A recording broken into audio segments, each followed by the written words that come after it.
Gareth Davis.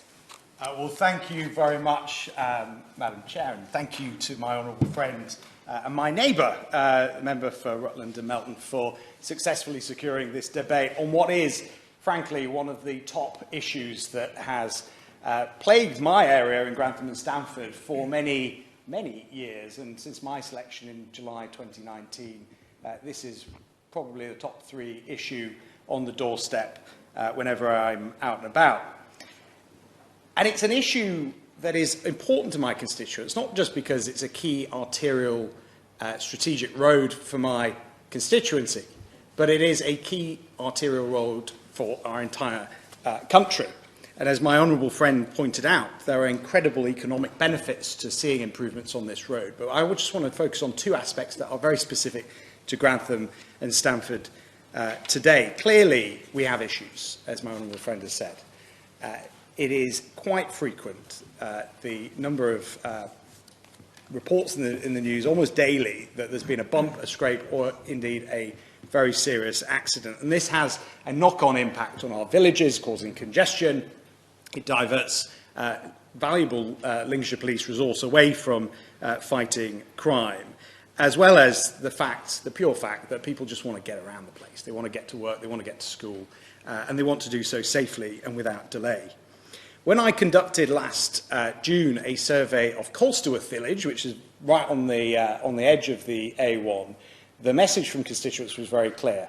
All of them felt pretty much unsafe, but they were very clear in 2 specific issues that they would like fixed.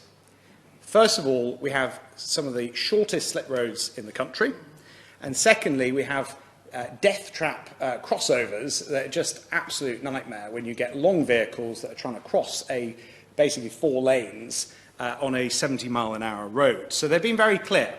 This is not to say that we shouldn't be ambitious and we shouldn't look to the long term for a 3-lane or to create an A1M through my stretch of the A1.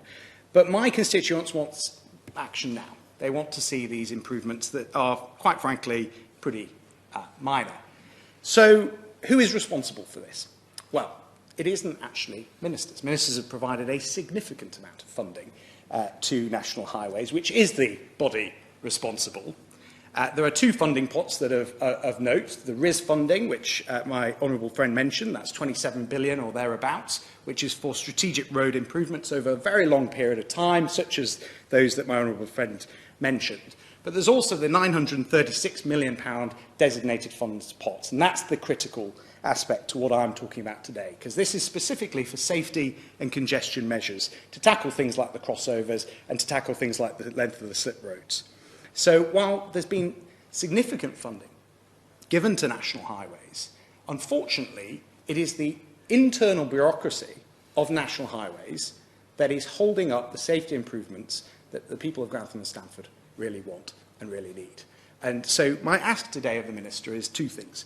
First of all, it cannot be right that National Highways apply the same internal process to approving minor, very minor, small funding amounts for improvements. Same process for that as multi-billion-pound upgrades to the A1. You need different processes for the different types of upgrades that we're talking about. Specific to the designated fund pot, I mean, it is absolutely crackers that you've got a blanket process, despite massive changes and massive deliverable timelines for these improvements. And then secondly, can there be a threshold that the government can apply to National Highways to say that if it is about bumps and scrapes and closing crossovers and slipovers, we can have an expedited process as part of designated funds? I would just urge the Minister to look at National Highways, look at the internal bureaucracy, because this is what is causing the most angst among my constituents today. Thank you very much for the time.